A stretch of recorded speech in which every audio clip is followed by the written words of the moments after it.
Shalom warga kerajaan, selamat pagi. Puji Tuhan, kita bersyukur buat hari ini, hari yang baru, di minggu yang baru. Mari saya ajak setiap kita pagi hari ini kita mau bersyukur, kita memuji Tuhan kita Allah yang hidup. Kita meninggikan Dia Raja di atas segala raja. Bapak, terima kasih buat pagi hari ini, kalau kami boleh kembali menikmati Engkau. Satu hari lagi Tuhan kami diberikan oleh Bapa untuk kami boleh menikmati persekutuan dengan Tuhan kami yang hidup. Pagi hari ini kami mau meninggikan Engkau. Mari Tuhan Engkau bertahta atas setiap pujian kami. Biarlah setiap hati kami tertuju kepada Tuhan pagi hari ini. Terima kasih Tuhan. Kami tinggikan Engkau Tuhan Yesus. Terima kasih Tuhan Yesus. Di hadapan hadirat-Mu ya Bapa, ku datang dengan penuh kerinduan. Di hadapan hadirat-Mu ya Bapa, segala keangkuhanku hilang. Di hadapan hadirat-Mu ya Bapa, ku datang dengan penuh kerinduan. Di hadapan hadirat-Mu ya Bapa, segala keangkuhanku hilang. Ku sembah Kau ya Bapa, ku sembah Kau ya Tuhan, ku tinggikan nama-Mu Yesus dalam hidupku selalu.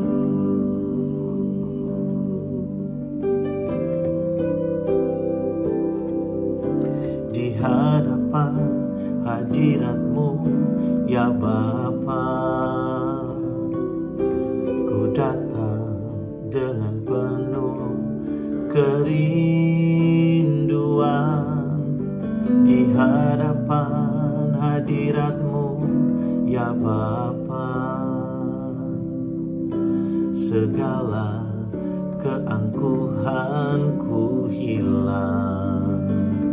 Ku sembah Kau ya Bapa, ku sembah Kau ya Tuhan, ku tinggikan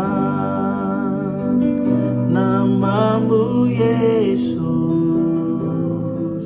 dalam hidupku selalu. Ku sembah Kau ya Bapa, ku sembah Kau ya Tuhan, ku tinggikan nama-Mu Yesus dalam hidupku selalu. Ku sembah Kau ya Bapa, ku sembah Kau ya Tuhan, ku tinggikan nama-Mu Yesus dalam hidupku selalu. Dalam hidupku selalu. Mari kita bersyukur pagi hari ini. Terima kasih Tuhan. Kami datang bawa korban syukur di hadapan-Mu, sebab Engkau layak terima pujian kami. Sebab Engkau layak terima sembah.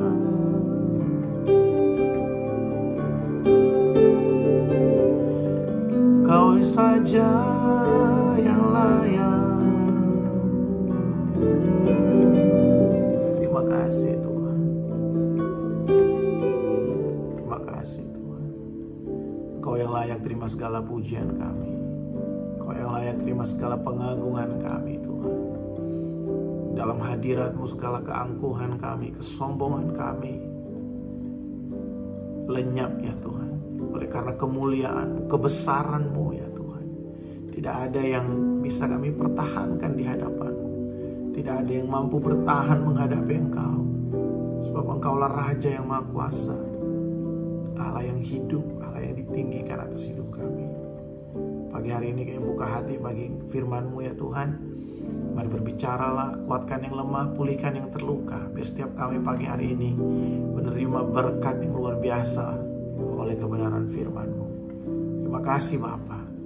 Dalam nama Yesus kami berdoa. Haleluya. Amin. Wow, puji nama Tuhan. Sekali lagi shalom Bapak Ibu Saudara, selamat pagi. Senang sekali kembali bisa berjumpa pagi hari ini dalam Morning Devotion.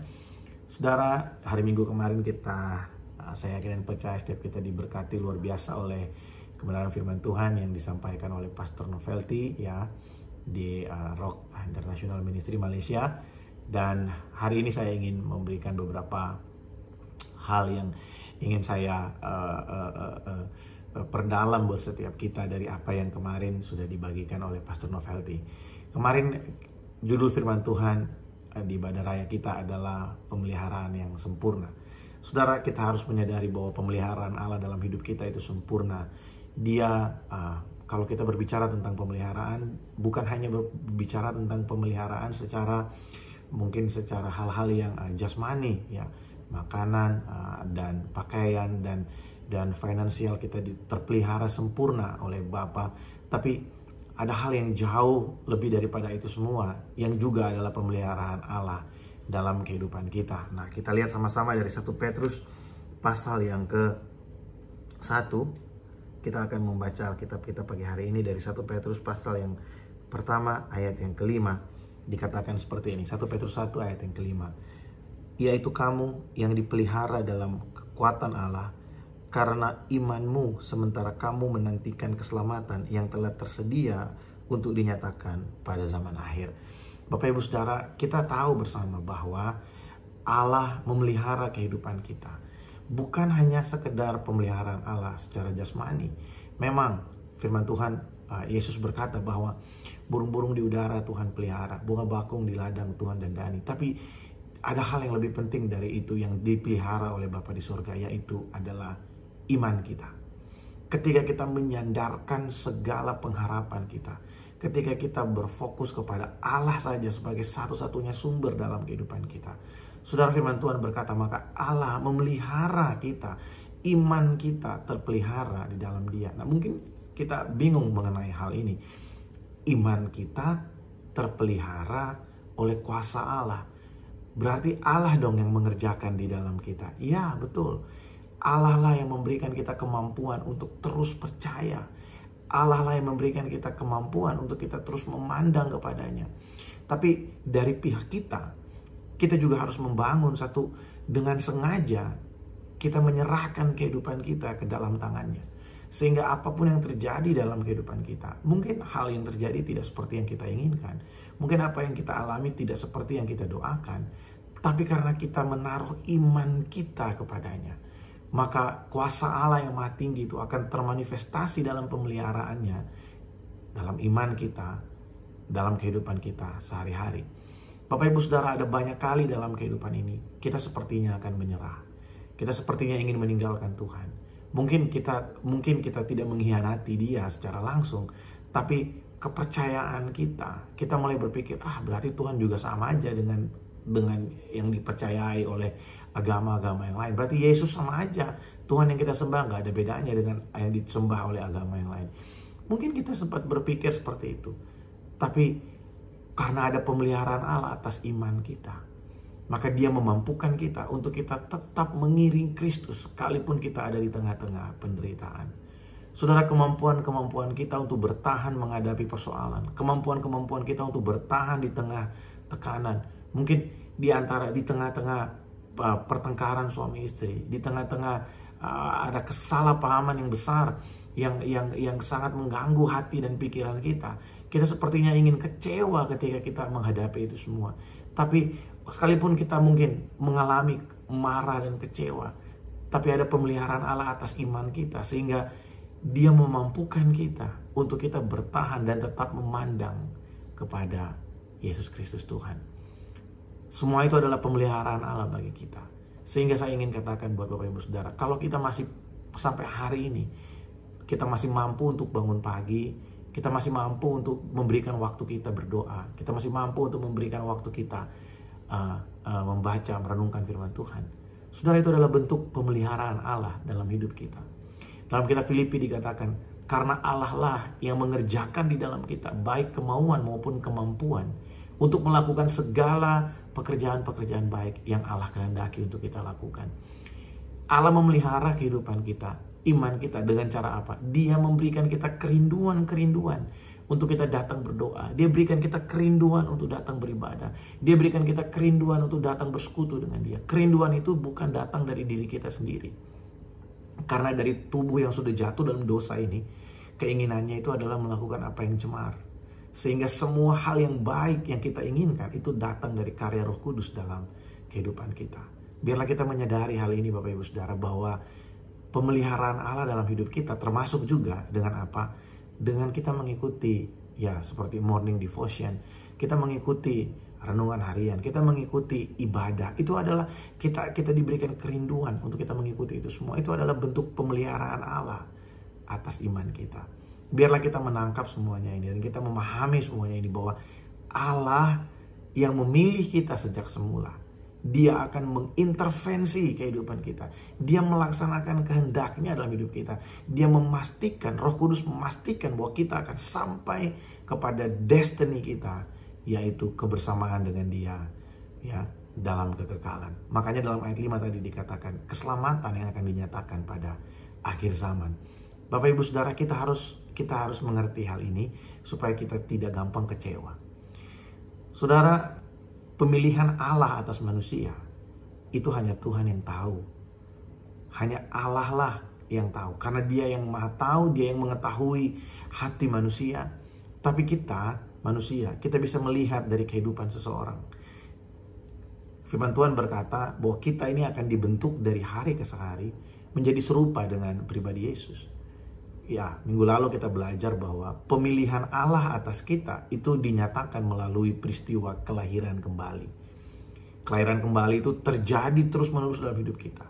Ya, kita diubahkan dari hari ke hari. Nah, proses-proses perubahan inilah dalam kehidupan seseorang. Kita akan melihat bahwa orang-orang yang dipersiapkan Allah untuk menikmati kebersamaan dengan Dia dalam kekekalan selama-lamanya akan mengalami perubahan demi perubahan, akan mengalami transformasi demi transformasi, akan terus diubahkan dalam kehidupannya. Bukan dimulai dari apa yang di luar, tapi apa yang di dalam. Saudara, Allah mengintervensi, Allah memastikan bahwa kita akan sampai di sana. Mungkin untuk mengubah hati kita, mungkin untuk melaksanakan pemeliharaannya atas kita. Allah mengizinkan ada hal-hal yang mungkin gak enak kita lewati, supaya kita bisa tetap fokus kepada Tuhan. Saudara, hal itu terjadi dan kita mengerti bahwa Allah itu baik. Ketika semua proses itu selesai, akhirnya kita menyadari bahwa ya, memang Tuhan mengizinkan kita mengalami kesakitan yang sementara, tapi untuk membuat kita menjadi lebih dewasa, membuat kita menjadi lebih kuat di dalam Dia. Dan Dia memelihara kita, bahwa di dalam tekanan pun, di dalam kondisi yang mungkin buat manusia sepertinya kita akan menyerah, tapi Tuhan memampukan kita. Roh Kudus menguatkan hati kita dengan cara-cara yang kita pikir mungkin natural, tapi sebenarnya Allah turut bekerja dalam segala sesuatu untuk mendatangkan kebaikan bagi setiap kita orang percaya. Biarlah pagi hari ini kita mendapatkan semangat yang baru untuk kita terus mengasihi Tuhan, untuk kita terus mengiring Kristus. Tuhan Yesus memberkati setiap kita. Shalom.